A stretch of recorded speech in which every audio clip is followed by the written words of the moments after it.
अकाल मूर्त अजूनी सैभं गुर प्रसाद जप। आद सच जुगाद सच है भी सच, नानक होसी भी सच। सदा सच्चिदानंद सतरंग परनासी, करी मुल्क नींदा समस्त निवासी। अजाय वे विभूते गजाय गगनी में, हरियं करियं करी मुरली में। चतर चकर वर्ती चतर चकर भूते, स्वयं स्वहूँ सर्वदा सर्वजुगते।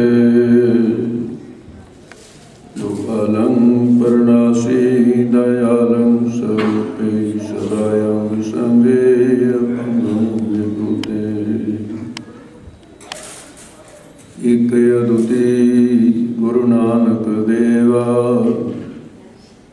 ओंकार गुर अंगद अभेवा। सतनाम गुर अमर प्यारे, करता रामदास गुरवारे। पुरख श्री अर्जन सुखदानी, निरपाव हर गोबिंद गुण खानी। निर्वैर गुरु है श्री हर राय, अकाल मूर्त हर कृष्ण त्याय। अजूनी तेग बहादुर राय, सैभं गुर दशमेश सहाय। गुर प्रसाद ग्रंथ गुर ज्ञाना, वाहिगुरु बंधन भगवाना। पूर्ण देखियो आत्मा, द्वैत सर्व निवार। भय शांत मन संत जय, ते पद नमो हमार। भेष मारे अथाह अगंत अतुलै, जो बुलावो त्यों नानक दास बोले। जो बुलावे त्यों बोले स्वामी, कुदरत कवन हमारी। साध संग नानक जस गायो, जो प्रभ की अत प्यारी। वाहिगुरु जी का खालसा, वाहिगुरु जी की फतेह। परम सत्कारयोग गुरु साहब जी की साजी निवाजी गुरु स्वरूप गुरु खालसा सत संगत। आप सरबत संगतां भावें कथा कीर्तन का आनंद हर रोज ही माणते रहे हो, पर विशेष करके छुट्टी वाला दिन होने करके, जिस दिन श्री गुरु ग्रंथ साहिब जी की अमृतमई बाणी में अदितवार कहा है, उन्होंने असी प्रचलित भाषा में ऐतवार कहते हाँ। पश्चिमी मुल्कों की बोली में भावें संडे कह देंगे है। ऐतवार के दिन छुट्टी वाला दिन होने करके सारे गुरु घरों के अंदर ही विशेष करके दीवान सजदे। वैसे तो सोमवार तो लैके दास देखता रहा, विशेष करके ही दीवान थोड़े सजदे रहे हैं। कोई बिरले गुरु के स्थान होंगे जिथे काम कार वाले दिनों के अंदर भी इन्नी संगत इकट्ठी होंदी होवे, ते उन्हां स्थानां दे विच आप जी का इस स्थान का विशेष ही स्थान है। बहुत प्यार है गुरु की संगतां दा। सो आओ ऐतवार के दिन विशेष करके जो दोपहर का दीवान सजिया गुरु नानक के 11वें स्वरूप श्री गुरु ग्रंथ साहिब जी की चरण शरण हेठ जिथे सारा सिख जगत आनंद मान रहा है, परमार्थी जीवन जी रहा है, उत्थे आप इस स्थान के नाल संबंधित इर्दो गिर्द दी संगतां नूं दूर दे नेड़े तो चल के आए हो। हुणे हुण संगरूर वाला जथा भाई अमृतपाल सिंह जी बहुत प्रेम दे सहित आप जी नूं गुरबाणी का कीर्तन सुना रहे थे। कलयुग के अंदर बहुत बड़ा महात्मा है, कल में एहो पुन गुण गोविंद पाए। महर्षि व्यास की रचना में भी अजिहे सूत्र मिलते हैं जिहड़े गुरमत के विचारधारा के बिल्कुल नाल प्रमाण रूप हो करके असीं उन्हां नूं वरत सकते। एक सूत्र में वो कहते हैं कि जिहड़ा फल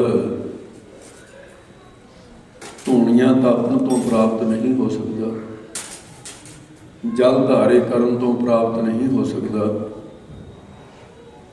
और दसम द्वार दीयां समाधियां प्राणायाम करन दे नाल भी जो प्राप्त नहीं हो सकता, वो फल कलयुग के समय के अंदर बहुत जल्दी प्राप्त हो सकता है। पर जे मनुख इस बात को समझे, उन्हों का सूत्र है यद फलन नासी तपसा, यद फलन नासी तपसा न योगी न समाधि ना।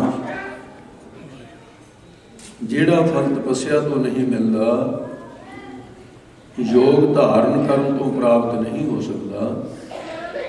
यद फलन नासी तपसा न योगी न समाधि ना, तत्फलन लभते समय। समय का अर्थ है संस्कृत में बहुत जल्दी। तत्फल वो फल, तत्फल लभते सम्यक कलु केशव कीर्तनाथ। कलयुग का होवे समा ते केशव का कीर्तन होवे, यानी परमेश्वर का कीर्तन होवे ते कलयुग का समा होवे। ते गुरु बाबा जी ने इस गल में कलयुग में कीर्तन प्रदाता, ऐसा कीर्तन कर मन मेरे इहाँ हो जो काम। सो इन्ने तो शब्द है कीर्तन के प्रथाएं बैरागी सिंह साहबाना ने कीर्तन द्वारा आप निहाल किया। बाकी जो महाराज साहब ने अपार बख्शिश की थी, सोमवार तो दास आप जी के सन्मुख रहा, गुरमत दियां विचारां दी शान, गुरबाणी के अर्थ विचार, जैसी बुद्ध करहो प्रगासा, जैसी वाहिगुरु ने बुद्ध बख्शी। क्योंकि आप अपनी बुद्ध है जी, वर्ण दावा नहीं, कोई भी नहीं कर सकता। तो जैसी गुरु साहब ने कृपा की, महापुरखों के कोलों अखर प्राप्त होए, उहदे अनुसार लड़ीवार कथा का आनंद प्राप्त होया। और फिर कुछ विशेष करके श्री सुखमनी साहब दे पाठ का महात्म की है, तो उहदियां विचारां कल दोपहर के दीवान में हुई सी। सो आओ, मनुखा शरीर प्राप्त होया है। कबीर साहब जी का पावन वचन है, कबीर मानस जन्म दुर्लभ है, कोई ना बारे बार। एक दिन बारंबार नहीं कहना, एक दुर्लभ नहीं कहना, क्योंकि रारा है नहीं पैदा, अखर लिखे सही गावा। कबीर मानस जन्म दुर्लभ है, अर्थ वही है दुर्लभ ही है, पर जो अखर लिखे वही उच्चारण करने पड़ते।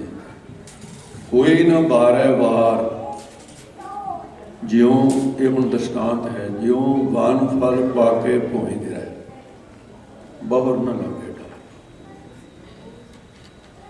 कबीर साहब जी ने इस शब्द के विच मनुखा शरीर की दुर्लभता वाल ध्यान दवाया। कि दुर्लभ शब्द के अर्थ की हैं। लभ शब्द का अर्थ है लभना, किसी चीज़ को प्राप्त कर लेना। कोई चीज़ मिल गई, खोई हुई गुआची हुई चीज़ मिल गई तो उन्होंने कहते लभ गई, प्राप्त हो। तो मूरे शब्द है दुर।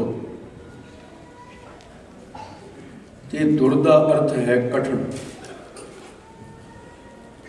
मुश्किल दे नाल, बहुत कठिनताई दे नाल ये मनुखा शरीर लभदा गया जीवन, पर लभ्या बड़ा औखा है। इस करके दुर जमा लभ दुर्लभ।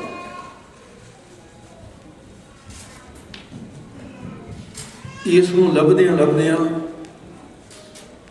करोड़ां जन्म, एक नहीं कई जन्म पे कीट पतंगा, कीड़ियां पतंगा दे मिलते रहे। कई जन्म का जमीन कुरंगा, कई जन्म पंखी सर्प होयो, कई जन्म है वृक्ष। हुण प्राप्त होया मिल जगदीश मिलन की वरिया, चरम काल के देश। इस करके मनुखा शरीर की सफलता पहली बात कि सतसंगत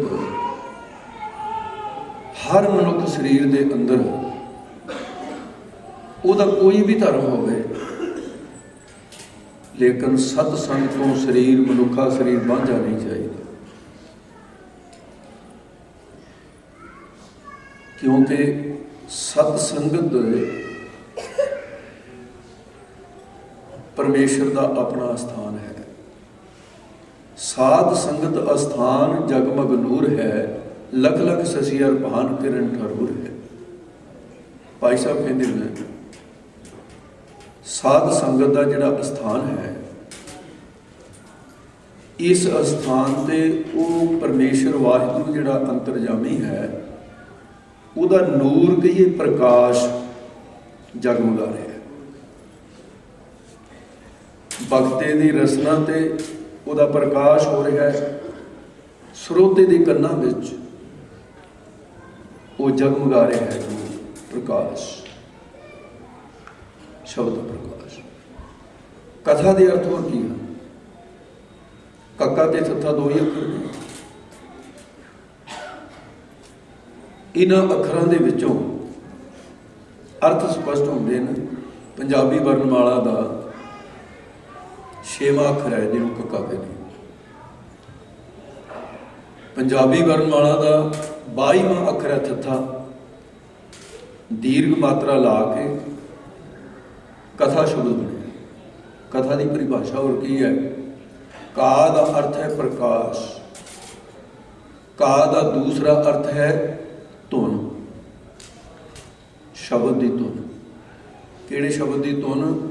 जिहड़े शब्द दे विचों प्रकाश, ज्ञान का प्रकाश होवे। एक कहदे अर्थ हैं, थां का अर्थ है ठिकाना। जिहड़े ठिकाने ऐसी क्रिया हो रही है, काज ना था का था, उन्होंने कथा कहते। साध संगत के स्थान ते कथा है। कथा पुरातन इं सुनी भगतन की बात, सुन हर कथा उतारी महल। उत्थे परमात्मा का रब्बी नूर जगमगा रहा है। जदों नूर की गल की, भाई साहब का ध्यान सूरज ते गया। रात के समय प्रकाश चंद्रमा का होंदा है, चंद्रमा ते गया। पूरे संसार में भाई गुरदास ने दृष्टि मार के देखा कि कोई ढुकमा दृष्टांत मिल जाए, साध संगत के प्रकाश के नाल मैं कोई गल समझा सका।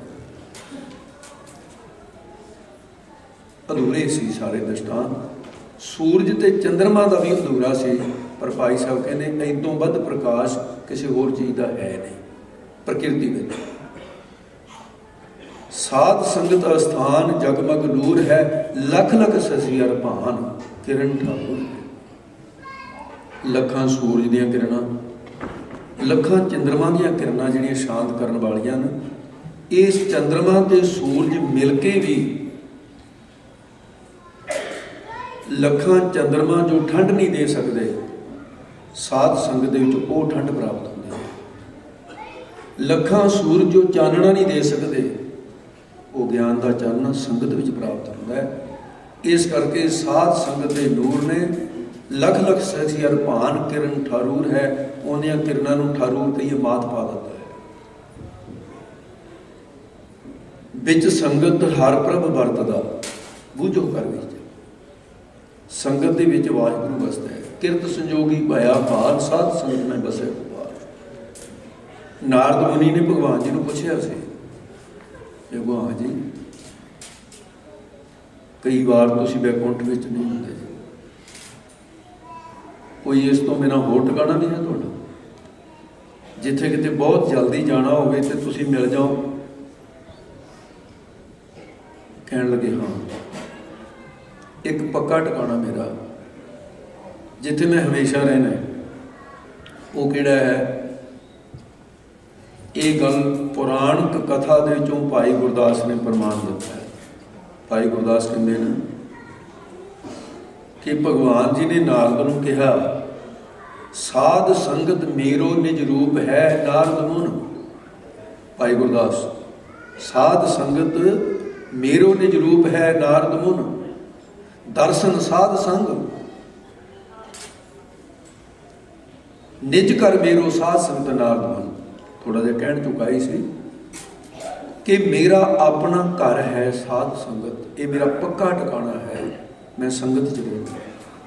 ਸਾਧ ਸੰਗਤ ਨਿਜ ਕਰ ਮੇਰੋ ਸਾਧ ਸੰਗਤ ਨਾਰਦ ਮੁਨ, ਦਰਸ਼ਨ ਸਾਧ ਸੰਗ ਮੇਰੋ ਨਿਜ ਰੂਪ ਹੈ। ਜਿਹੜਾ ਕੋਈ ਸੰਗਤ ਦੇ ਦਰਸ਼ਨ ਵੀ ਕਰ ਲਵੇ ਨਾ ਆ ਕੇ, ਸਮਝ ਲਓ ਮੇਰੇ ਦਰਸ਼ਨਾਂ ਦਾ ਮਹੱਤਵ ਮਿਲ ਗਿਆ।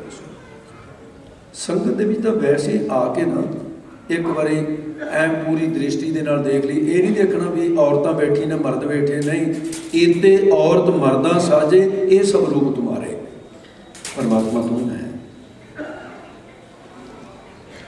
ਇਸ ਕਰਕੇ ਸਾਧ ਸੰਗਤ ਦੀ ਵੱਡੀ ਵਡਿਆਈ ਹੈ। ਭਾਈ ਸਾਹਿਬ ਭਾਈ ਸੰਤੋਖ ਸਿੰਘ ਜੀ ਨੇ ਔਰ ਭਾਈ ਗੁਰਦਾਸ ਜੀ ਨੇ ਥੋੜ੍ਹਿਆਂ ਅੱਖਰਾਂ ਦੇ ਵਿੱਚ ਸਾਡਾ ਜੀਵਨ ਸੰਪੂਰਨ ਗੁਰਸਿੱਖੀ ਦਾ ਉਲੇਖ ਦਿੱਤਾ ਹੈ। ਮਨੁੱਖਾ ਸਰੀਰ ਦੁਰਲਭ ਹੈ, ਬਾਰ-ਬਾਰ ਪ੍ਰਾਪਤ ਨਹੀਂ ਹੋਣਾ। ਪ੍ਰਮਾਣ ਦਿੱਤਾ ਜਿਉਂ ਜਿਵੇਂ, ਜਿਹੜੀ ਗੱਲ ਸੌਖੀ ਸਮਝ ਆ ਸਕਦੀ ਹੈ, ਜਿਉਂ ਬਨ ਫਲ ਪਾਕੇ ਭੋਏ ਗਿਰਹਿ, ਬਹੁਰ ਨਾ ਲੱਗੇ ਮੁੜ ਕੇ ਟਾਹਣੀ ਨੂੰ ਨਹੀਂ ਲੱਗਦਾ।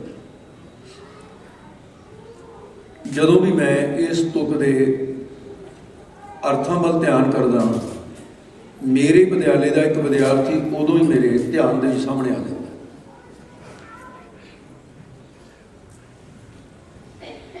ਵਿਦਿਆਰਥੀ ਬੜਾ ਅਕਲ ਵਾਲਾ ਸੂਝਵਾਨ ਸੀ। ਅੱਜ ਕੱਲ੍ਹ ਉਹ ਯੂਰਪ ਦੇ ਵਿੱਚ ਹੈਡ ਗ੍ਰੰਥੀ ਹੈ, ਭਾਈ ਗੁਰਦੇਵ ਸਿੰਘ। ਉਹ ਮੈਨੂੰ ਕਹਿੰਦਾ ਜੀ ਇਹ ਤਾਂ ਨਾ ਸਮਝਣਾ ਮੈਂ ਹੁਜਤ ਕਰਦਾ ਜਾਂ ਮੈਂ ਸ਼ੰਕਾ ਕਰਦਾ, ਵੀ ਇਸ ਲਈ ਕਰਦਾ ਵੀ ਕੱਲ੍ਹ ਨੂੰ ਕੋਈ ਮੇਰੇ ਤੇ ਸਵਾਲ ਕਰੇ, ਮੇਰੇ ਕੋਲ ਉੱਤਰ ਨਹੀਂ ਹੋਊਗਾ, ਇਸ ਤੋਂ ਮੈਨੂੰ ਉੱਤਰ ਚਾਹੀਦਾ। ਦੱਸੋ? ਕਹਿੰਦਾ ਕਬੀਰ ਸਾਹਿਬ ਨੇ ਕਿਹਾ ਵੀ ਜੋ ਬਨ ਫਲ ਪਾਕੇ ਭੋਏ ਗਿਰਹਿ। ਮੈਂ ਕਿਹਾ ਠੀਕ ਹੈ। ਕਹਿੰਦਾ ਮੈਨੂੰ ਇਹ ਸ਼ੰਕਾ ਸਮਝਣ ਵਾਸਤੇ, ਇਹ ਕੱਲ੍ਹ ਨੂੰ ਕੋਈ ਮੈਨੂੰ ਪੁੱਛੇ, ਹਰਦੇਵ ਸਿਆਂ ਜੇ ਕੱਚਾ ਫਲ ਝੜ ਜਾਵੇ ਉਹ ਲੱਗ ਜਾਂਦਾ ਹੁੰਦਾ, ਮੇਰੇ ਕੋਲ ਉੱਤਰ ਕੋਈ ਨਹੀਂ। ਹੁਣ ਸੱਚ ਦਾ ਇਹ ਵੀ ਉੱਤਰ ਮੇਰੇ ਕੋਲ ਵੀ ਕੋਈ ਨਹੀਂ ਸੀ। ਪਹਿਲੀ ਵਾਰ ਕਿਸੇ ਵਿਦਿਆਰਥੀ ਨੇ ਸਵਾਲ ਕੀਤਾ, ਔਰ ਅਕਲ ਵਾਲੇ ਵਿਦਿਆਰਥੀ ਨੇ ਕੀਤਾ, ਤੇ ਫਲ ਤਾਂ ਕੱਚਾ ਵੀ ਝੜਦਾ ਹੁੰਦਾ, ਫਲ ਤਾਂ ਉਹ ਵੀ ਨਹੀਂ ਜੁੜਦਾ ਹੁੰਦਾ। ਕਬੀਰ ਨੇ ਸ਼ਬਦ ਜੋ ਬਨ ਫਲ ਪਾਕੇ ਭੋਏ ਗਿਰਹਿ, ਗੁਰੂ ਨੇ ਐਸੀ ਕਿਰਪਾ ਕੀਤੀ। ਮੈਂ ਕਿਹਾ ਹਰਦੇਵ ਸਿੰਘ ਜੀ, ਵੀ ਕਬੀਰ ਸਾਹਿਬ ਨੂੰ ਪਤਾ ਵੀ ਆਉਣ ਵਾਲਾ ਵਿਗਿਆਨਕ ਯੁੱਗ ਹੈ, ਆਉਣ ਵਾਲੇ ਸਮੇਂ ਦੇ ਅੰਦਰ ਫਲ ਦੀ ਤਾਂ ਗੱਲ ਇੱਕ ਪਾਸੇ ਰਹੀ, ਪੂਰੀ ਟਹਿਣੀ ਨੂੰ ਕੱਟ ਕੇ ਕਲਮ ਕਰਕੇ ਕਿਸੇ ਦੂਸਰੀ ਕਲਮ ਦੇ ਨਾਲ ਜੋੜ ਕੇ ਤੇ ਪਿਉਂ ਚੜ੍ਹ ਦਿੱਤੀ ਜਾਂਦੀ ਹੈ, ਪਿਉਂ ਦੀ ਬੂਟੇ ਪੈਦਾ ਹੋ ਜਾਂਦੇ ਹੁੰਦੇ ਆ ਨਾ। ਮੈਂ ਕਿਹਾ ਕਿਸੇ ਤਰੀਕੇ ਦੇ ਨਾਲ ਕੋਈ ਵਿਗਿਆਨੀ ਕਬੀਰ ਦੀ ਗੱਲ ਨੂੰ ਝੂਠੀ ਕਰਨ ਵਾਸਤੇ ਕੱਚਾ ਫਲ ਵਿਗਿਆਨਕ ਤਰੀਕੇ ਨਾਲ ਜੋੜ ਦਿੰਦਾ ਤਾਂ ਜੁੜ ਸਕਦਾ ਹੈ। ਉਂਗਲ ਕੱਟੀ ਜਾਏ, 24 ਘੰਟਿਆਂ ਦੇ ਅੰਦਰ ਡਾਕਟਰ ਜੋੜ ਕੇ ਉਸ ਨੂੰ ਬਣਾ ਦਿੰਦੇ। चंडीगढ़ एक बीबी की जीभ कटी गई, टुट के डिग गई, मुड़ के जोड़ दी, चली भरी है, तुरंत टुट गई, लैके चली। पर जदों कोई फल टहनी सुकण तो बाद टहनी उस फल नूं छड्ड देवे ना, तो फिर कोई विग्यानी नहीं जम्मिया उन्होंने मुड़ के फल मौका। गुरबाणी दे च कोई भी दृष्टांत दता है अजिहा नहीं दता जिहदे ते कोई किसी समय भी, गुरबाणी सदैव सच है, हमेशा ही सच रहेगी। वो कहता जी ठीक है, हुण मेरी तसल्ली। हुण कबीर साहब संसार का दृष्टांत लेंदे ने, कहते जिवें बिरछ दे नाल टाणी है, टाणी दे नाल फल है। ऐ मनुख, ये संसार सारा बिरछ है, इस बिरछ दे नाल तेरी उम्र रूपी टहनी लटक रही है। संसार दे नाल तेरी टहनी जुड़ी हुई है, उम्र की, जिंदगी की। उस टहनी नूं, जिंदगी की टहनी नूं मनुखा शरीर रूपी फल लग्या होया है। जदों एक बारी मनुखा शरीर संसार दे नालों उम्र जदों सुक गई, श्वास पूरे हो गए, तो उस उम्र की टाणी ने नूं फल नूं छड्ड देना ते डिग जाएगा। हार्ट अटैक हो गया, एक्सीडेंट हो गया, डिग गया फल। बाहर ना ला गए डाल, मुड़ के फिर जुड़ा नहीं। इस करके करना की है, पिछल राती जागना, नाम दान इशनान दराए, मिठा बोलन निव चलन, हथों दे के भला मनाए। थोड़ा सबना खावना, थोड़ा बोलन गुरमत पाए। ये गुरमत है। साध संगत मिल गाव दे, रात देह नित चल चल जाए। शब्द सुरत परचा करे, सतगुर परचा मन परचाए। आशा विच निराश बुलाए, गुरसिੱਖੀ ਦਾ सारा जीवन है। एक जगह भाई साहब कहते हैं, जैसे बोझ भरी नाव आंगली दो बाहर होए, पूर परै पार परै पूर सवे कुसद विहात है। बेड़ी ने जदों भी चलना, पानी में चलना, धरती ते कदे बेड़ी नहीं चलेगी। जे धरती ते चली तो बेड़ी नहीं होएगी, कुछ होर होएगा।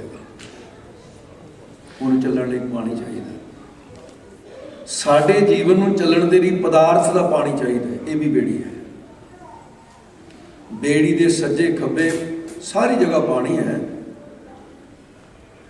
पानी दे विच तैर रही है। बेड़ी तैरदी उन्ना चर रहेगी जिन्ना चर पानी तो बाहर 2 उंगल होवे, 4 उंगल होवे, तैरती रहेगी। जदों 4 उंगल जिहड़ी पानी तो बाहर है, जे वो भी पानी में चली जाए, जिहड़े विच बैठे ने, फिर उन्हां दी जिंदगी तबाह हो जाएगी। जीवन साडा बेड़ी है, पदार्थां दा पानी है। इन्हें चलना तो पदार्थों के विच ही है। अन्न पानी ये भी पदार्थ, देखण दे, सुनन दे, बोलन दे, सब पदार्थ ने, पहनण दे, भोगण दे, सब पदार्थ ने।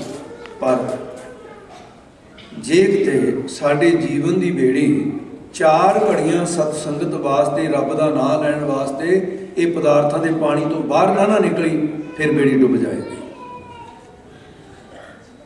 पार किवें लंघदी है? जैसे बोझ भरी नाव आंगली दो बार, पार परै पूर सभे कुशल विहात है, सुख नाल परे चले जाते हैं।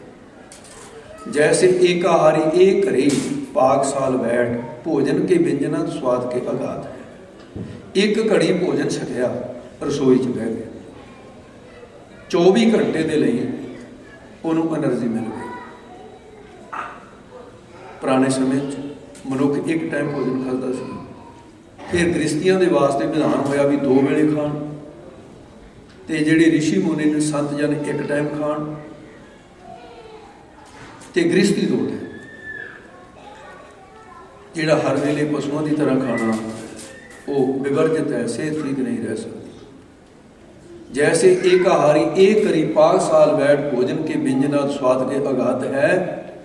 जैसे राज द्वार करत जोहार जन, एक करी पाछे देश भोगता हुए खात है।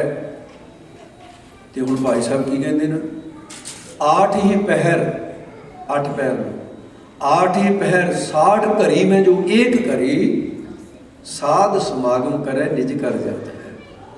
ये साध संगत करेगा, निज कर महल पावो सुख सहजे, बौर न होएगो फेरा। इस करके सिमरन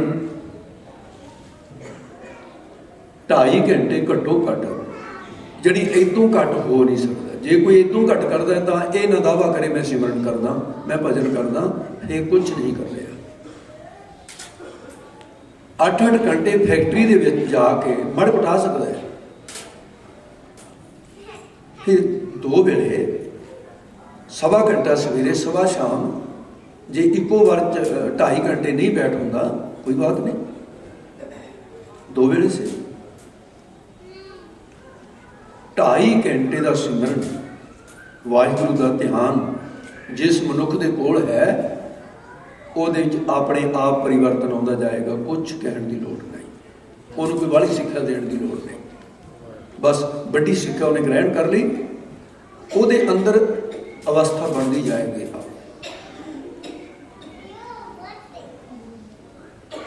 ये जिंदगी का दसौंध है। जिहड़ी धर्म की किरत करनी ईमानदारी नाल दे दसवंध गुरु करूँगा, जो कमाई की उसका 10वां हिस्सा दसवंध देना। ये 2 दसवंध,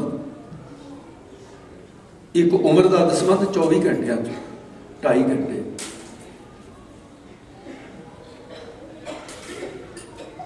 दोनों के नाल जीवन सफल हो जाता है।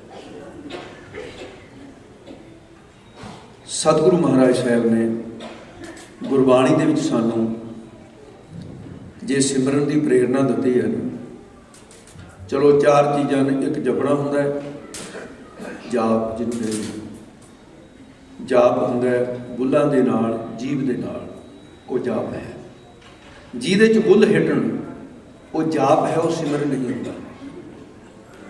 सिमरन का अगली अवस्था में जाके उस तरह सुभावक आप कही जाने, जिमें असी अपनी सुभावक बोली च कहने हैं, आखे जी ये मेरा मुंडा है, ये मेरी कुड़ी है, पर कभी सोचा नहीं कि किड्डा गलत शब्द वरते।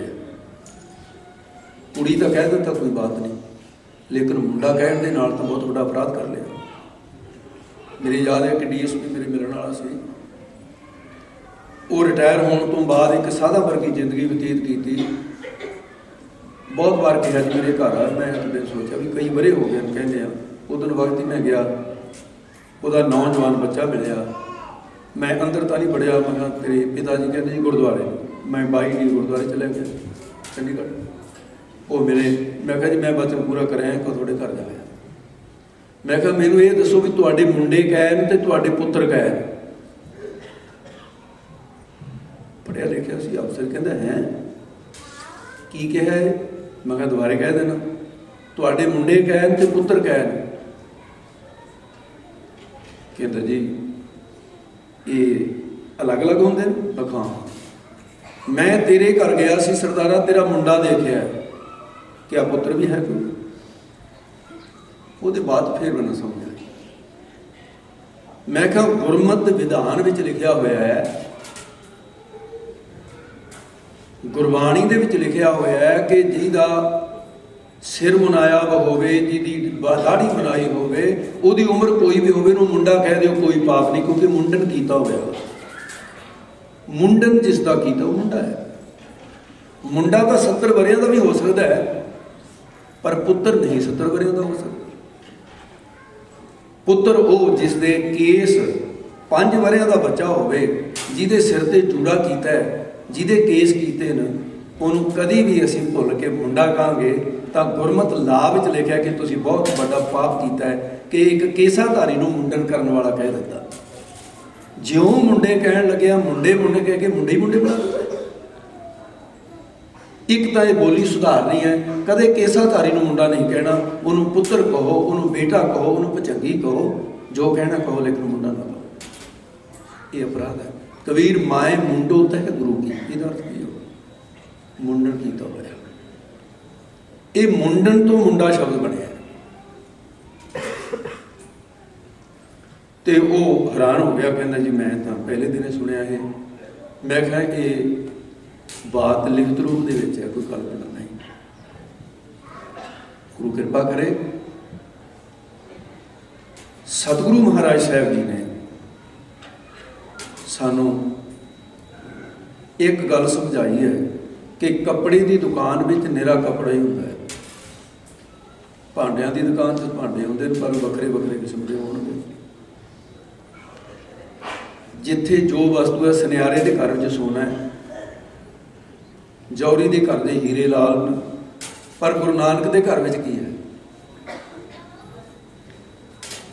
नानक कै घर केवल नाम। इत्थे नाम है, जिन्नी बाणी पढ़ोगे नाम स्वरूप है सारे। ते महाराज साहब ने अपने सिख नूं ये वचन किया, गुरप्रताप सूर्य ग्रंथ गुरु का वचन गुंथन है कि अमृत वेला करो स्नान। अमृत वेले स्नान करना है। गुरु को शब्द पढ़ो कर ध्यान, फिर गुरबाणी पढ़नी है, ध्यान विच रख के पढ़नी है कि ਇਹਦਾ की अर्थ है। ना आवे किसी टीके का सारा लगे। गुरु को शब्द पढ़ो कर ध्यान, अर्थ विचार उच्चारण करिए कितों सुनो कि निर्णय करिए। जे आप अर्थ आउंदे तो सुनाओ, जे नहीं आउंदे तो सुन लो किसी गुरसिख। चतर घड़ी सब काज विसारो, अर्थ सुनो कि आप विचारो। सलता में नौका व भरीयत, बेड़ी चल रही है नदी के विच, चतरंगल जल बाहर निहरियत। ते हुण भाई साहब कहते हैं इस तरह निस दिन करो धर्म की किरत, चतर घड़ी देहो गुर में बिरत। कबीर ए करी आदि करी, आदि होंते आद, भगतन सेती गोष्ठी जोगी। गुरु ने जो सानू कहा है वो प्रैक्टिकल जिंदगी में आप करके दिखाया। अज एक सोच बगानियां दी साडे परिवार में आके दुफाड़ पाउण लग पई ते अज सिमरन नूं तोता रटन कहना ते वो भी व्याख्याकार कहाउंदे ने अपने आप नूं। साडे ही कोई बगाना नहीं कीता की जाए, सोच बगानी आ गई। जदों भरावां च किसी एक भरा का दिमाग गवांढी ने खराब कर दिता होवे, भरा नाल भरा लड़ पैंदा। हुंदे तां एक मां दे ने, एक प्यो दे ने, पर बगान सोच बगानी आ गई। गुरु नानक साहब ने हालांकि आप नारायण कलाधार जगमा पढ़े कि गुरु नानक नूं नाम जपण दी लोड़ सी? किहदा नाम जपना सी गुरु नानक नूं? वो तो जोत रूप है, आपे जोत रूप हर आप गुरु नानक का है। साडे लिए एक सधारण मनुख की तरह वरत के कहा, जन नानक दासन दास कहीयत है, हम दासन के बलिहारे। मैं जिहड़े दासां दे भी दास, रब दे दास न, उन्हां दासां दे दास ने जिहड़े, मैं उन्हां दा भी पानी भरन वाला बनिहारा। ये निमरता गुरु नानक दी। ते हुण महाराज ने दसना सी कि सिमरन की अवस्था की होती है। प्रैक्टिकल दसन लगे। माता चिंतित है, मेरे पुत्र को कोई बीमारी लग गई। माता तृप्ता, बीमारी लग गई, कोई खतरनाक बीमारी है, बोल दे। जे पिया तो पे ही रहता, बैठा बैठे ही रहता, कुछ दे दिए खा लेता, मंगता कदे नहीं। माता दा हिरदा बहुत नरम होता है। चोट पुत नूं लग जाए, पीड़ मां नूं हुंदी है, ये सच्चाई है। दर्द मां नूं उठदा है, चोट पुत नूं। अपने पति परमेश्वर नूं, मेहता जी नूं, बाबा कल्याण दास जी नूं माता कहण लगी, जी देखो कुछ अपा करना चाहिए, मेरे पुत्र नानक नूं कोई बीमारी लगती है, भी हो गई है, ये कोई उपचार करो। उदों मैडिकल साइंस तो है नहीं सी, आर्युवैद साडे देश के प्राचीन समय चली आ रही है। वैद सी, उन्होंने वैद नूं मेहता जी बुला के ले आए। वैद जी आ गए, बड़ा मान है अपनी विद्या से जो पढ़ी हुई है। गुरु नानक साहब अडोल अवस्था बैठे, वैद आने का नहीं पता चलिया, वो अपने ध्यान मगन बैठे सन। बैठिया बैठिया पातशाह की बांह फड़ गई। बांह फड़ के नवज वेखनी है, नवज वाय पित कफ 3 तरह की होती है। ਉਹਦੇ ਤੇ 3 ਉਂਗਲਾਂ ਰੱਖਣੀਆਂ ਪੈਂਦੀਆਂ ਨੇ ਤੇ ਦੋਨਾਂ ਹੱਥਾਂ ਦੇ ਉੱਤੇ ਇਹ 3 ਉਂਗਲਾਂ ਦੇ ਨਾਲ ਇੱਕ ਨੇ ਵਾਹ, ਇੱਕ ਨੇ ਪਿੱਤ, ਇੱਕ ਨੇ ਕਫ ਦੱਸਣੀ ਹੈ। ਫਿਰ ਉਸ ਨਬਜ਼ ਦੇ ਟੱਪਣ ਦੀਆਂ ਕਈ ਤਰ੍ਹਾਂ ਦੀਆਂ ਉਹਦੇ 'ਚ ਸਿੱਖਿਆਵਾਂ ਨੇ। ਇਹਨੂੰ ਨਾੜੀ ਪ੍ਰੀਖਿਆ ਕਹਿੰਦੇ, ਨਾੜੀ ਦੀ ਪ੍ਰੀਖਿਆ ਕਰਨੀ ਕਿ ਇਸ ਤਰ੍ਹਾਂ ਟੱਪਦੀ ਹੋਵੇ ਨਾਲ ਤਾਂ ਆਹ ਬਿਮਾਰੀ ਹੈ, ਇਉਂ ਟੱਪਦੀ ਹੋਵੇ ਆਹ ਬਿਮਾਰੀ। ਵੈਦ ਆਪਣੀ ਸਿਆਣਪ ਦੇ ਤਹਿਤ ਉਹ ਨਬਜ਼ ਦੇਖਣ ਲੱਗਿਆ। ਗੁਰੂ ਨਾਨਕ ਮਹਾਰਾਜ ਨੇ ਨੇਤਰ ਖੋਲੇ। ਮਹਾਰਾਜ ਕਹਿੰਦੇ ਹੱਦ ਹੋ ਗਈ। ਇੱਕ ਬਿਮਾਰ ਬੰਦਾ ਤੰਦਰੁਸਤ ਦੀ ਨਬਜ਼ ਦੇਖਣ ਵਾਸਤੇ ਆ ਗਿਆ। ਇਹ ਕੈਸਾ ਹੈ ਸੰਸਾਰ? ਬੰਦਾ ਬਿਮਾਰ ਹੈ, ਤੰਦਰੁਸਤ ਦੀ ਨਬਜ਼ ਦੇਖ। ਮਹਾਰਾਜ ਕਹਿੰਦੇ ਚਲੋ ਪਹਿਲਾਂ ਇਹਦੀ ਸਿਆਣਪ ਹੀ ਦੇਖ ਲਈਏ। ਬਿਮਾਰੀ ਤਾਂ ਹੈ ਕੋਈ। ਜੋ ਜੋ ਦੀਸੈ ਸੋ ਸੋ ਰੋਗੀ, ਰੋਗ ਰਹਿਤ ਮੇਰਾ ਸਤਿਗੁਰ ਜੋਗੀ। ਗੁਰੂ ਦਾ ਰੋਗ ਕੋਈ ਨਹੀਂ। ਮਹਿਤਾ ਜੀ ਕੋਲ ਖੜੇ, ਮਾਂ ਕੋਲ ਖੜੀ ਹੈ। ਥੋੜਾ ਜਿਹਾ ਗੁਣਗੁਣਾਇਆ, ਹੂੰ ਜੀ ਆਵਾਜ਼ ਦਿੱਤੀ ਵੀ ਜਿਵੇਂ ਰੋਗ ਸਮਝ ਆ ਗਿਆ। ਅਜੇ ਕੁਝ ਕਹਿਣ ਹੀ ਲੱਗਿਆ ਕਿ ਜੀ ਮੈਂ ਸਮਝ ਗਿਆ, ਤੇ ਮਹਾਰਾਜ ਨੇ ਬਾਂਹ ਛੁਡਾ ਲਈ। ਮਹਾਰਾਜ ਕਹਿੰਦੇ ਵੈਦਾ ਵੈਦ ਸੁਜਾਨ ਤੂੰ, ਪਹਿਲਾਂ ਰੋਗ ਪਛਾਣ। ਤੈਨੂੰ ਪਤਾ ਹੈ ਜਿਸ ਵੈਦ ਨੂੰ ਬਿਮਾਰੀ ਦਾ ਗਿਆਨ ਨਾ ਹੋਵੇ ਤੇ ਉਹ ਦਾਰੂ ਵੀ ਕੋਈ ਨਹੀਂ ਦੇ ਸਕਦਾ। ਰੋਗ ਦਾਰੂ ਦੋਵੇਂ ਬੁਝੈ ਸੋ ਵੈਦ ਸੁਜਾਨ। ਮਹਾਰਾਜ ਨੇ ਇਹ ਬਿਆਨ ਕੀਤਾ, ਕਹਿੰਦੇ ਮੇਰੇ ਪਿਤਾ ਨੇ ਵੈਦ ਬੁਲਾਇਆ, ਮੇਰੇ ਕੋਲ ਵੈਦ ਬੁਲਾਇਆ ਸੀ ਮੇਰੇ ਪਿਤਾ ਨੇ। ਕਾਹਦੇ ਵਾਸਤੇ? ਵੈਦਗੀ ਵਾਸਤੇ। ਵੈਦ ਬੁਲਾਇਆ, ਵੈਦਗੀ ਪਕੜ ਢੰਡੋਲੇ ਬਾਹਾਂ, ਮੇਰੀ ਬਾਂਹ ਫੜ ਕੇ ਉਹਦੇ 'ਚ ਰੋਗ ਲੱਭ ਰਿਹਾ ਸੀ। ਇਹ ਗੁਰਬਾਣੀ 'ਚ ਕਹਿ ਰਿਹਾ ਗੁਰੂ ਨਾਨਕ। ਪਰ ਕਹਿੰਦੇ ਭੋਲਾ ਵੈਦ ਨਾ ਜਾਣੇ। ਭੋਲੇ ਵੈਦ ਨੂੰ ਇਹ ਪਤਾ ਹੀ ਨਹੀਂ ਕਿ ਕਰਕ ਕਰੇਜੇ ਬਾਂਹ ਇਹ ਨਬਜ਼ ਦੱਸੇਗੀ ਕਰਕ ਕਰੇਜੇ ਵਿੱਚ ਪੈ ਰਹੀ ਹੈ। ਮੇਰੇ ਪਰਮਾਤਮਾ ਦੇ ਵਿਛੋੜੇ ਦੀ ਕਰਕ ਪੈ ਰਹੀ ਹੈ, ਮੈਂ ਉਹਦਾ ਚਿੰਤਨ ਕਰਦਾ। ਇਹ ਮਹਾਰਾਜ ਸਾਹਿਬ ਕਹਿੰਦੇ ਵੈਦ ਮੇਰੀ ਬਿਮਾਰੀ ਦਾ ਅਗਰ ਪਤਾ ਲਾਉਣਾ ਹੈ, ਕਹਿੰਦੇ ਫਿਰ ਬਾਂਹ ਛਡਾ ਲਈ ਹੈ ਤੇ ਤੂੰ ਮੇਰੇ ਜਿਸਮ ਦੇ ਨਾਲ ਕੰਨ ਲਾ ਕੇ ਵੇਖ, ਤੈਨੂੰ ਪਤਾ ਚੱਲ ਜਾਏਗਾ ਮੈਨੂੰ ਬਿਮਾਰੀ ਕੀ ਹੈ। ਵੈਦ ਦੀ ਜ਼ਿੰਦਗੀ 'ਚ ਪਹਿਲਾ ਇਸ ਤਰ੍ਹਾਂ ਦਾ ਮਰੀਜ਼ ਸੀ, ਜਿਹਨੂੰ ਕਿਸੇ ਮਰੀਜ਼ ਨੇ ਕਿਹਾ, ਉਹ ਤਾਂ ਮਰੀਜ਼ ਸਮਝ ਰਿਹਾ ਨਾ, ਕਿ ਕੰਨ ਲਾ ਕੇ ਬਿਮਾਰੀ ਲਾ। ਉਹਨੇ ਬਚਨ ਮੰਨ ਕੇ ਜਦੋਂ ਕੰਨ ਗੁਰੂ ਨਾਨਕ ਦੇ ਜਿਸਮ ਦੇ ਨਾਲ ਲਾਇਆ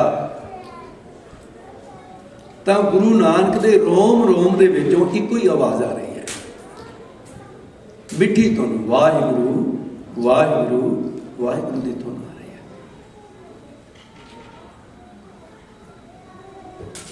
ਰੋਮਾਂ ਦੇ ਵਿੱਚੋਂ ਆਵਾਜ਼ ਆ ਰਹੀ ਹੈ, ਗੁਰਮੁਖ ਰੋਮ ਰੋਮ ਹਰ ਧਿਆਨ ਹੈ। ਇਹ ਅਵਸਥਾ ਸਿੱਖਾਂ ਨੂੰ ਤਾਂ ਦਿੱਤੀ ਮਹਾਰਾਜ ਨੇ, ਪਰ ਆਪ ਹੀ ਲਾਈ ਹੈ।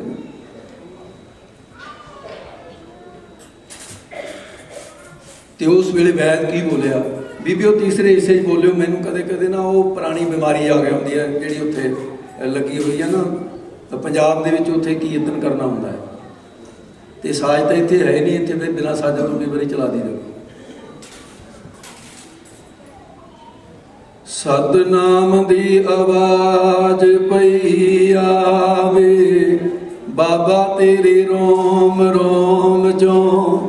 ਸਤਿਨਾਮ ਦੀ ਆਵਾਜ਼ ਪਈ ਆਵੇ, ਬਾਬਾ ਤੇਰੇ ਰੋਮ ਰੋਮ ਚੋਂ। ਬੋਲੋ ਭਾਈ ਸਾਹਿਬ। ਸਤਿਨਾਮ ਦੀ ਆਵਾਜ਼ ਪਈ ਆਵੇ, ਬਾਬਾ ਤੇਰੇ ਰੋਮ ਰੋਮ ਚੋਂ। ਸਤਿਨਾਮ ਦੀ ਆਵਾਜ਼ ਪਈ ਆਵੇ, ਬਾਬਾ ਤੇਰੇ ਰੋਮ ਰੋਮ ਚੋਂ।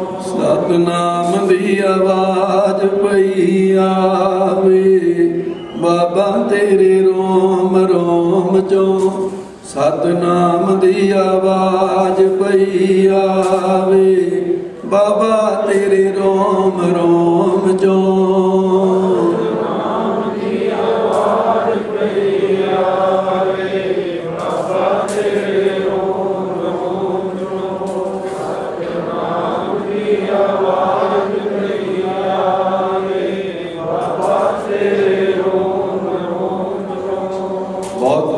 धन्यवाद। तो मैं अपनी आदत भी पूरी कर ली तो तुसीं साथ पूरा दिता। वाहिगुरू कृपा करे। वैद हैरान हो गया, कहना जिसम का कोई थां ही नहीं ऐसा जितों नाम की धुन नहीं आ रही। एक दो जी पाओ लख होए लख में लख बीस लख लख गेड़ा आखिए एक नाम जपीस। ये संभव कैसे है? रोमां की आवाज़ नाम की आनी संभव किवें है? शब्द सब तो पहला स्थान शब्द का मुख दे विच जो जीव है, किते ध्यान करो, जदों भी कोई खाना खाता है तुसी मैं कोई भी तो बुरकी तोड़ के पहले जीव के उत्ते ही रखी दी है। जीव ने अपना कर्तव्य करना है। चार छपेरे रब की चक्की लाई हुई है मुख दे विच, जैसे 31 30 32 30 32 ਉਹਦੇ ਚ ਪੀਣ ਚੱਲ ਪੈਣਾ, ਚੱਕੀ ਚੱਲ ਪਈ ਤੇ ਜੀਵ ਹਲਾ ਹਲਾ ਕੇ ਉਹਨੂੰ ਬਰੀਕ ਕਰਦੀ ਹੈ। ਜਿੰਨੀ ਦੇਰ ਤੱਕ ਸੰਗ ਦੇ ਵਿੱਚੋਂ ਲੰਘਣ ਜੋਗਾ ਉਹ ਬੁਰਕੀ ਨਹੀਂ ਹੋ ਜਾਂਦੀ, ਉਨੀ ਦੇਰ ਤੱਕ ਮੂੰਹ ਦੇ ਵਿੱਚ ਹੁੰਦੀ ਹੈ। ਜਦੋਂ ਐਨ ਬੁਰਕੀ ਚਿੱਥੀ ਗਈ ਫਿਰ ਸੰਗ ਦੇ ਵਿੱਚ ਅੜੇਗੀ ਨਹੀਂ, ਲੱਗ ਜਾਏਗੀ, ਮੇਦੇ ਵਿੱਚ ਚਲੀ ਜਾਏਗੀ। तो इस तरह नाम पहली अवस्था विच कबीर मेरी सिमर नहीं रसना ऊपर नाम।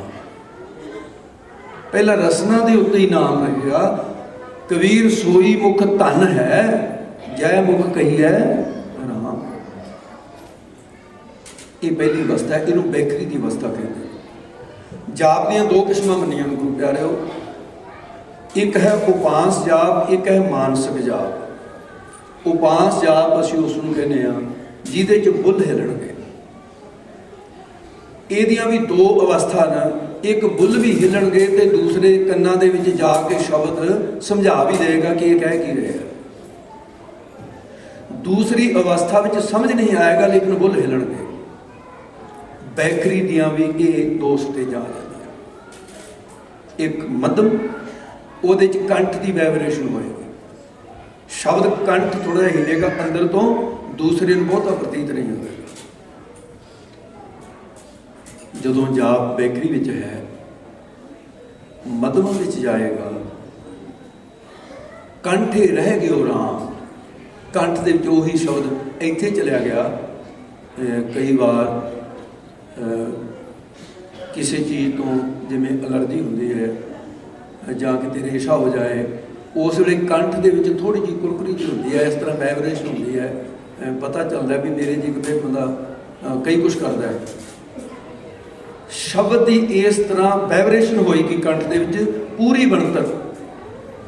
ਜਦੋਂ ਬੈਕਰੀ ਤੋਂ ਮਧਮਾ ਵਿੱਚ ਜਾਪ ਜਾਂਦਾ ਹੈ ਤਾਂ ਇਸ ਦਾ 100 ਗੁਣਾ ਜ਼ਿਆਦਾ ਫਲ ਹੈ। ਵਾਹਿਗੁਰੂ ਵਾਹਿਗੁਰੂ ਉੱਚੇ 100 ਵਾਰ ਕਿਹਾ ਤੇ ਕੰਠ ਵਿੱਚ ਇੱਕ ਵਾਰ ਕਹਿ ਦਿੱਤਾ, ਮਹਾਤਮ ਬਰਾਬਰ ਹੋ ਜਾਏ। ਬੈਖਰੀ ਤੋਂ ਮੱਧਮ, ਮੱਧਮਾ ਤੋਂ ਪਸੰਤੀ, ਪਸੰਤੀ ਵਿੱਚ ਜਾ ਕੇ ਇਹ ਜਾਪ, ਇਹ ਹਾਜ਼ਰ ਗੁਰੂ ਪ੍ਰਗਟ ਗੁਰਾਂ ਦੀ ਦੇ ਗੁਰੂ ਗ੍ਰੰਥ ਸਾਹਿਬ ਦੇ ਅੰਦਰ ਜੋ ਅਵਸਥਾ ਲਿਖੀਆਂ ਨੇ, ਮੈਂ ਕੇਵਲ ਉਹੀ ਆਪ ਜੀ ਨੂੰ ਬਿਆਨ ਕਰਾਂਗਾ। ਮਹਾਰਾਜ ਸਾਹਿਬ ਕਹਿੰਦੇ ਨੇ ਜਿਹੜਾ ਵਰਨ ਆਤਮਿਕ ਸ਼ਬਦ ਸੀ, ਰਸਨਾ ਤੇ ਵਾਹਿਗੁਰੂ ਇਹ ਵਰਣਾਤਮਕ ਸ਼ਬਦ ਹੈ। ਇਹ ਵਰਣਾਤਮਕ ਸ਼ਬਦ ਜਿਸ ਵੇਲੇ ਮਧਮਾ ਚਲਿਆ ਗਿਆ, ਉਸ ਤੋਂ ਅਗਲੀ ਤੀਜੀ ਸਟੇਜ ਜਿਹੜੀ ਹੈ ਉਹ ਪਸੰਤੀ ਦੀ ਹੈ। ਪਸੰਤੀ ਵਿੱਚ ਜਾ ਕੇ ਵਰਣਾਤਮਕ ਸ਼ਬਦ ਨਹੀਂ ਰਹੇਗਾ, ਉਹਦਾ ਬਲਕਿ ਧੁਨ ਆਤਮਕ ਸ਼ਬਦ ਹੋ ਜਾਏਗਾ। ਧੁਨ ਆਤਮਕ, ਇਹਨੂੰ ਗੁਰੂ ਸਾਹਿਬ ਕੀ ਕਹਿੰਦੇ ਨੇ? ਹਿਰਦੇ ਹਰ ਹਰ ਹਰ ਧੁਨ ਉਪਜੀ, ਨਾਮ ਦੀ ਧੁਨ ਪੈਦਾ ਹੋ ਗਈ। हर जपिया मास्टर भाग। इस धुन तो बाद यदि अगली स्टेज है परा,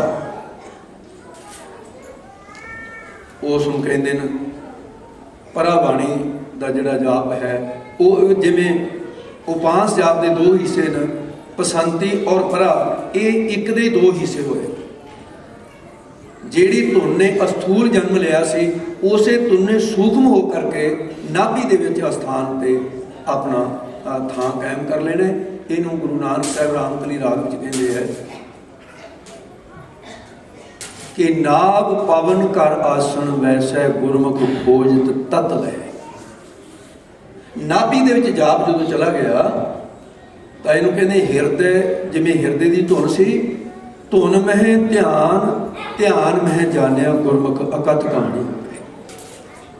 ਜਦੋਂ ਬਾਅਦ ਜਾਪ ਧੁਨੀ ਵਿੱਚ ਚਲਾ ਗਿਆ, ਇਸ ਤੋਂ ਬਾਅਦ ਅਗਲੀ ਗੱਲ ਹੈ ਕਿ ਜਿੰਨੀ ਸਾਡੇ ਸਰੀਰ ਦੇ ਅੰਦਰ ਪੌਣ ਹੈ ਹਵਾ, ਚਾਹੇ ਸਾਹ ਹੁੰਦਾ ਜਾਂਦਾ ਹੈ ਚਾਹੇ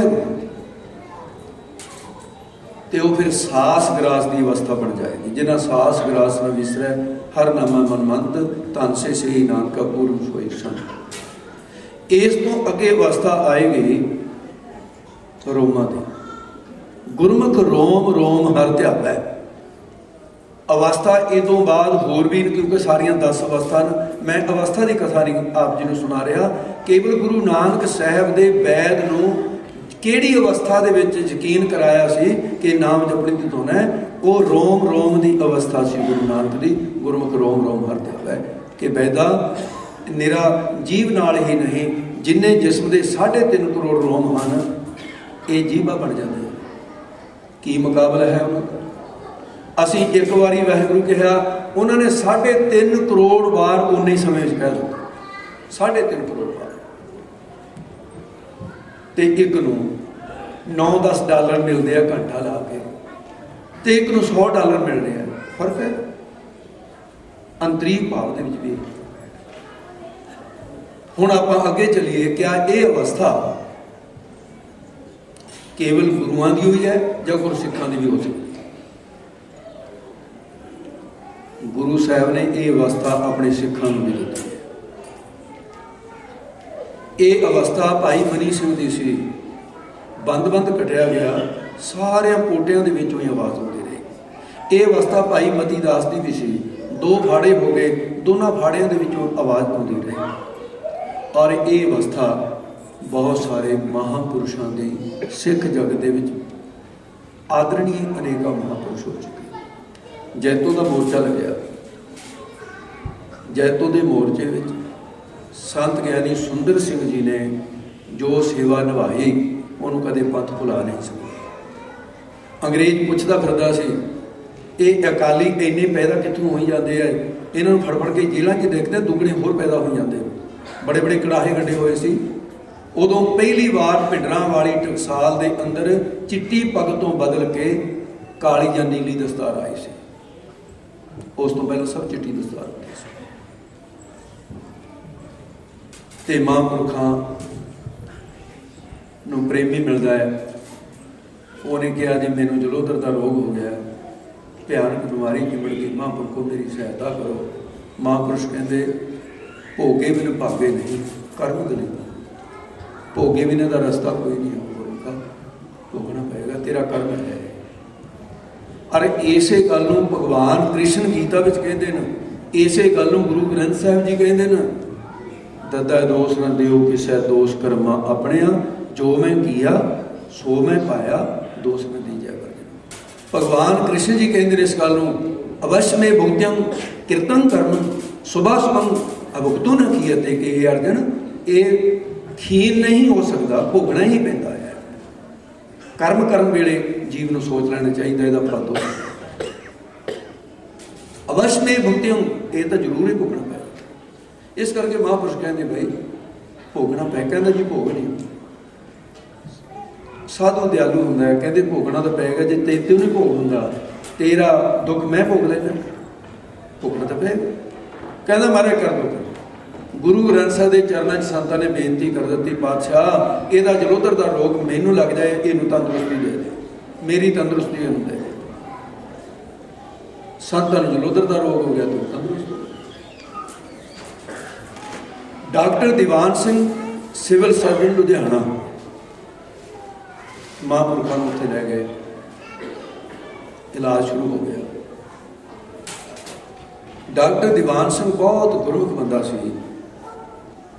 ਕਹਿਣ ਲੱਗਾ ਮਹਾਂਪੁਰਖੋ भी एक बेनती करना, दसो संत ज्ञानी सुंदर सिंह कहते जो ब्रह्म ज्ञानी होंदा है ये ढोल की न्याई होंदा, जे डग्गा लाओ तो बोलता, नहीं बोलता नहीं होंदा।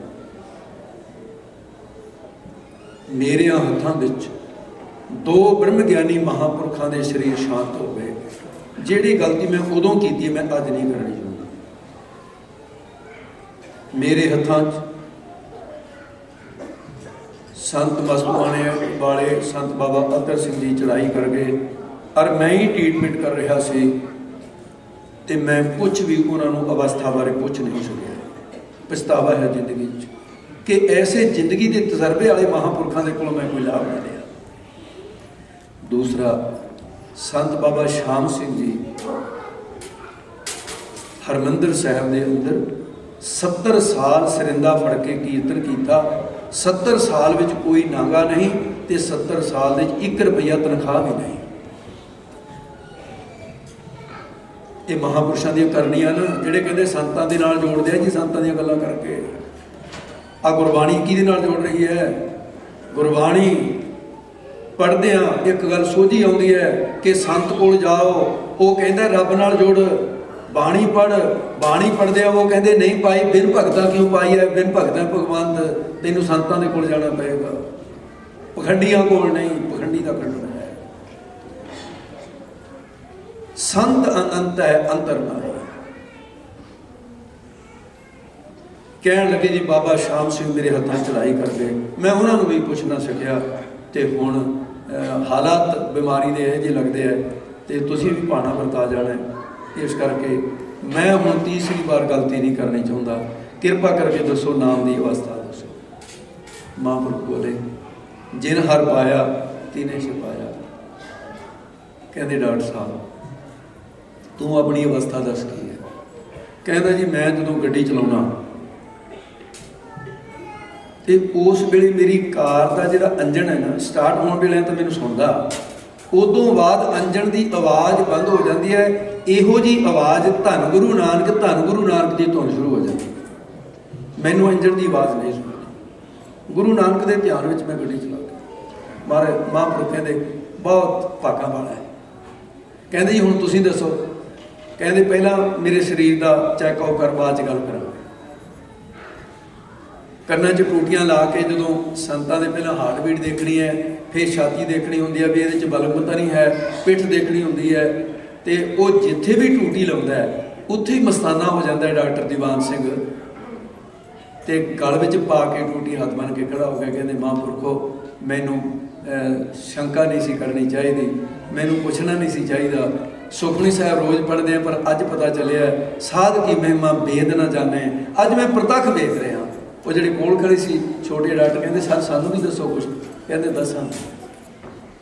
अगम्मी खेड वरत गई। संत सुंदर सिंह का जिस्म का कोई हिस्सा ऐसा नहीं, मैं इन्हों के गोटियां गिड्डियां ते भी टूटियां ला के वेखियां, कोई जिस्म का ऐसा हिस्सा नहीं जिहदे चों वाहिगुरू गुरमंत्र की धुनी ना आउंदी हो। गुरमुख रोम रोम हर ध्यावै। क्यों? उन्होंने वो अवस्था सुनी। कलगीधर पातशाह बख्शिश करन, जिस गुरु दे आपां बच्चे बच्चियां अरदास करया करो पातशाह सानू बैकरी तो अगली अवस्था भी दिओ, किते असीं इसे अवस्था ऊड़े आड़े ते न सारी उम्र किते पहली जमात च न फिरी जाइए, असीं अगलियां जमातां ते चले जाइए। एक गल कह के खवा होना 2.5-3 मिनट रहिंदे आ क्योंकि मैं एयरपोर्ट ते जाना, बहुती देर ठहर नहीं सकदा, इसलिए बहुत आप जी ने प्यार दिता, सत्कार दिता। मेरा शरीर ये लायक नहीं जिन्ना तुसीं प्यार सत्कार दिता। मैं तो उन्होंने भाइयों का धन्यवाद करदा जिहड़े दूसरियां गल्लां करदे ने, वो मेरे हक की गल करदे आ। तुसीं उस्तत करके थोड़ा जिहा मेरे नुकसान की गल करदे हो। ये हौमे पैदा करदी है तो वो निमरता लिआउंदी है जिहड़े साडे मेहरबान लोग करदे आ। गुरु उन्होंने बल बख्शे हो। साध संगत एक सवाल पैदा होता है जी बैकरी तो मधुआ की अवस्था किवें मिलेगी, मधुआ तो पसंती किवें मिलेगी, पसंती तो परा किवें मिलेगी। बस ये एक सौखा का दृष्टांत दे के मैं अपनी गल समाप्त करदा। समा मिलिया दसे अवस्था नाम दियां एक दिन दे विच एक अवस्था की व्याख्या हो सकती है। काली दे विच कदी काम चंगा नहीं हुंदा। गुरु प्यारेओ ये गुरु ग्रंथ साहब के प्रमाणां नाल सिद्ध होई। बस एक दृष्टांत है कि रेल गड्डी तो आप जी ने बहुत बार वेखी होएगी। रेल गड्डी दे विच जिहड़ा बाबू ਉਹਦੇ स्टेयरिंग भी है रेल गड्डी दे, लेकिन रेल गड्डी नूं मोड़ नहीं सकता ਉਹਦੇ ਨਾਲ। स्टेयरिंग हैगा, ਜਦੋਂ रेल गड्डी नूं मोड़ना ਹੁੰਦਾ है भी ਕਿਹੜੀ लाइन ते लैके जाना है, ਤਾਂ ਕੀ ਤੁਹਾਨੂੰ पता नहीं इस गल का भी स्टेशन के उत्ते कांटा बदलने वाला भाई एक होर बैठा है, वो कांटा बदलता गड्डी इधरली लाइन तो इधरली लाइन पर आ जाती है। बस तुसीं एक बारी गड्डी स्टार्ट रखो, गड्डी बंद ना होण दिओ, वाहिगुरू वाहिगुरू कहना शुरू कीतो तो अंदर बैठा है जिन्हें कांटा बदलना है। जदों अवस्था बदल गई अपने आप बदल जाएगी, तुहानूं पता नहीं चलेगा अवस्था कदों बदल गई। इस करके बहुत चिंता करने की लोड़ है। गुरु कृपा करे। मैं अपने उस चोजी प्रीतम शहनशाह नूं नमस्कार करके कलगीधर पातशाह नूं पुत्रां दे दाने नूं गल करदिआं मन मूँह नूं आउंदा है। साध संगी चारे पुत्र चारे साडे लई बार दिते। औरंगजेब दा पोतरा एक कवि होया है, वो उस वेले कोल बैठा है जिस वेले राय कले दे माही हलकारे जाके खबर दी है ना भी तेरे दोए पुत्र शहीद कर दिते नीहां च खड़ा के। उस वेले वो कहता है गुरु सदा चेहरा वेखण वाला सी। मुसलमान कहता है, औरंगजेब की संतान कहती है, कहता बेटों के कत्ल होने की पहुंची यूं ही खबर। ये वो बड़ा शहर सी, बेटों के कत्ल होने की पहुंची यूं ही खबर, शुक्र अकाल पुरख किया झट उठा के सर। बेटों के कत्ल होने की पहुंची यूं ही खबर, सोचा जे बाप ने कि हुए कत्ल वो पिसर, मेरे पुत्र कत्ल हो गए। शुक्र अकाल पुरख किया झट उठा के सर, और अर्ज की, कहते गुरु गोबिंद सिंह ने खड़े होकर अरदास की है अकाल पुरख, और अर्ज की कि बंदे पे कृपा की कर नजर, मेरे अकाल पुरख मैं तेरा बंदा हाँ, मेरे ते नजर करी। अज मैं बहुत खुश हाँ तेरे ते, तैं मैनू संतान के रूप दे विच एक इमानत सौंपी सी। ते मैनू संतान मेरी नहीं सी, तेरी इमानत सी। आज मुझ पर से, आज मुझ पर से तेरी इमानत अदा हुई। मैं ईमानदारी दे नाल बिना रोए बिना कल्पना कीते मैं तेरी इमानत तेरी झोली विच पा दी है। दो अखां दे सामने चमकौर दे शहीद कराया ते दो दी हुणे हुण खबर सुन लगे। मेरी अखां च कोई हिंदू नहीं, मैं खुश हाँ मेरे निरंकार। मुझ पर से आज तेरी इमानत अदा हुई, बेटों की जान धर्म की खातर फिदा हुई। इसलिए शहनशाह तेरे जैसा इस दुनिया में होर ना कोई आया, अकाल पुरख दी ज़ारा मूर्त गुरु गोबिंद पाया।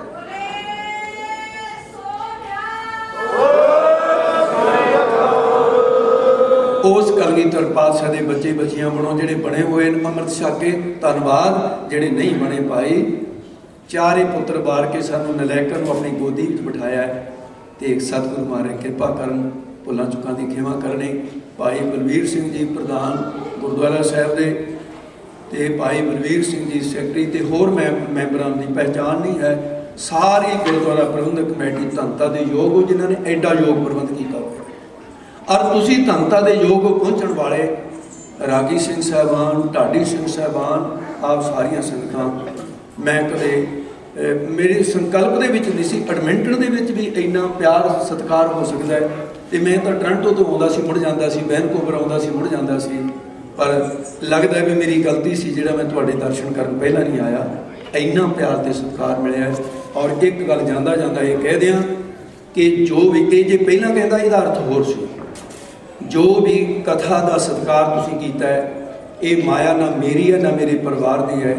ये पंथक कारजां दे 2-3 गुरुद्वारे साहिबां दी कार सेवा चलती है जिन्हां दे नां ते कदी मंगिया ना मंगना है। और विद्यालय दे विच 1200 विद्यार्थी पढ़ता है। गुरु की बड़ी मेहर है। तुहाडी ये धर्म किरत उन्हां खजानिਆਂ 'ਚ पै के सफली होवे, बस ये अरदास करने लई है। और मेरे लिए यही असीस बख्शनी कि जिमें धर्म किरत दे विच अज तक गुजारा मेरे परिवार का होया, गरीबी आवे अमीरी आवे, मेरा गुजारा उहदे विच ही होए। तो ये ईमान तुहाडी संगतां दी चैरिटी के खाते में जाके तुहाडे पुन्नां 'च वाधा करे, भुलां चुकां दी क्षमा करनी।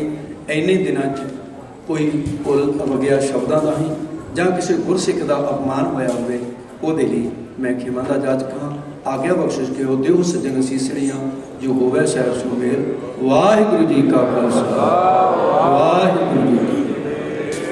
बेटों की जान धर्म की खातर फिदा हुई, इसलिए शहनशाह तेरे जैसा इस दुनिया में होर ना कोई आया।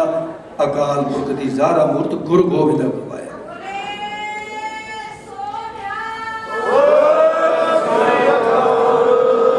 उस कलगीधर पातशाह के बच्चे बच्चियां बनो जिहड़े बने हुए अमृत छक के, धन्नवाद। जिहड़े नहीं बने भाई, चारे पुत्र बार के सानू नलैकर नूं अपनी गोदी विच बिठाया है। तो एक सतगुरु महाराज कृपा करन, भुलां चुकां दी खेमा करनी। भाई बलवीर सिंह जी प्रधान गुरुद्वारा साहिब दे, ते भाई बलवीर सिंह जी सैकटरी, ते होर मैंबरां दी पहचान नहीं है। सारी गुरुद्वारा प्रबंधक कमेटी धनता दे योग हो, जिन्होंने एडा योग प्रबंध किया हुआ। और तुसी धनता दे योग पहुँचण वाले रागी सिंह साहबान, ढाडी सिंह साहबान, आप सारिया संगतां, मैं कदे मेरे संकल्प दे विच नहीं सी एडमिंटन दे विच भी इन्ना प्यार सत्कार हो सकता है। तो मैं तो टोरंटो तो आउंदा सी मुड़ जांदा सी, वैनकूवर आउंदा सी मुड़ जांदा सी, पर लगता है भी मेरी गलती सी जिहड़ा मैं तुहाडे दर्शन करन पहला नहीं आया। इन्ना प्यार ते सत्कार मिलिया। और एक गल जांदा जांदा ये कह दियां कि जो भी ये जे पहला कहंदा इहदा अर्थ होर सी, जो भी कथा का सत्कार तुसीं कीता है, ये माया ना मेरी है ना मेरे परिवार की है। ये पंथक कारजां दे 2-3 गुरुद्वारे साहिबां दी कार सेवा चलती है, जिन्हां दे नां ते कदी मंगिया ना मंगना है। और विद्यालय दे विच 1200 विद्यार्थी पढ़ता है। गुरु की बड़ी मेहर है। तुहाडी ये धर्म किरत उन्हां खजानिਆਂ 'ਚ पै के सफली होवे, बस ये अरदास करने लई है। और मेरे लिए यही असीस बख्शनी कि जिमें धर्म किरत दे विच अज तक गुजारा मेरे परिवार का होया है, गरीबी आवे अमीरी आवे, मेरा गुजारा उहदे विच ही होए। ते ये ईमान तुहाडी संगतां दी चैरिटी के खाते में जाके तुहाडे पुन्नां 'च वाधा करे। भुलां चुकां दी क्षमा करनी। इन्ने दिनां 'च कोई भुल वगैया शब्दां दा ही जां किसी गुरसिख का अपमान होया होवे, उहदे लई मैं खेमा दा जाचक हाँ। आग्या बख्शिश करो, दिओ सज्जन असीसड़ियां, जो होवे साहिब सुमेल। वाहिगुरू जी का खालसा, वाहिगुरू जी की